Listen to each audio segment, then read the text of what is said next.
चांदी की गिरती कीमतें आपके लिए एक बड़ा मौका बन सकती हैं या फिर यह गिरावट अभी और डराने वाली है। ईरान युद्ध के बीच कीमती धातुओं के बाजार में जबरदस्त हलचल मची हुई है और निवेशकों की धड़कनें तेज हो गई हैं। पिछले एक महीने में सोना और चांदी दोनों में ऐसी गिरावट देखने को मिली जिसने हर किसी को चौंका दिया।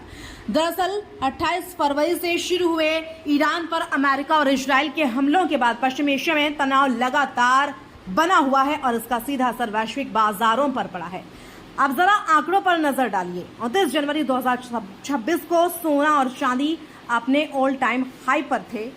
MCX पर सोना 10 ग्राम के लिए 1,90,000 रुपए के पार पहुंच गया था, जबकि चांदी 1 किलो के लिए 4,25,000 रुपए के ऊपर चली गई थी।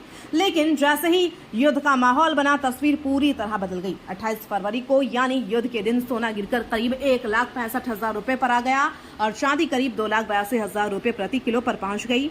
और अब ताजा स्थिति देखिए। गुरुवार को बाजार बंद होने तक सोना करीब 1,49,000 रुपए पर था और चांदी करीब 2,32,000 रुपए प्रति किलो। यानी युद्ध शुरू होने के बाद से अब तक सोना करीब 10% टूट चुका है और चांदी में तो 18% तक की भारी गिरावट आ चुकी है। इतना ही नहीं, मार्च 2026 का महीना सोने के लिए बेहद खराब साबित हुआ है।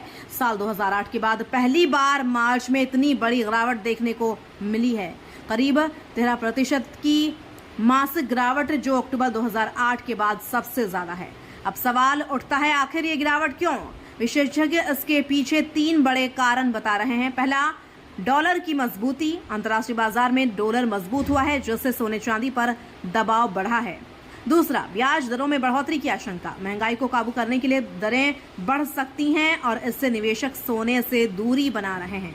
और तीसरा, मुनाफा वसूली। हाल की तेजी के बाद निवेशकों ने ऊंचे स्तर पर बिकवाली शुरू कर दी थी, जिससे कीमतें नीचे आ गईं। लेकिन कहानी यहीं खत्म नहीं होती। बाजार के जानकार अब एक नए मौके की ओर इशारा कर रहे हैं, क्योंकि 19 अप्रैल को आने वाली है अक्षय तृतीया और भारत में इस दिन सोना खरीदना बेहद शुभ माना जाता है। ज्वेलर्स का मानना है कि अगर कीमतें इसी तरह नीचे रही तो इस बार अक्षय तृतीया पर गहनों की मांग में जबरदस्त उछाल देखने को मिल सकता है। India Boolean and jewellers association की वाइस प्रेसिडेंट अक्षा कंबोज का कहना है कि यह गिरावट भले ही डराने वाली लगे, लेकिन असल में यह एक हेल्दी करेक्शन है।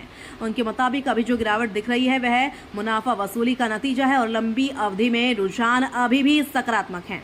उन्होंने खासतौर पर चांदी को लेकर कहा कि इसकी कीमतों में उतार चढ़ाव के कारण भारत में लोग इसमें निवेश के लिए आकर्षित हो रहे हैं।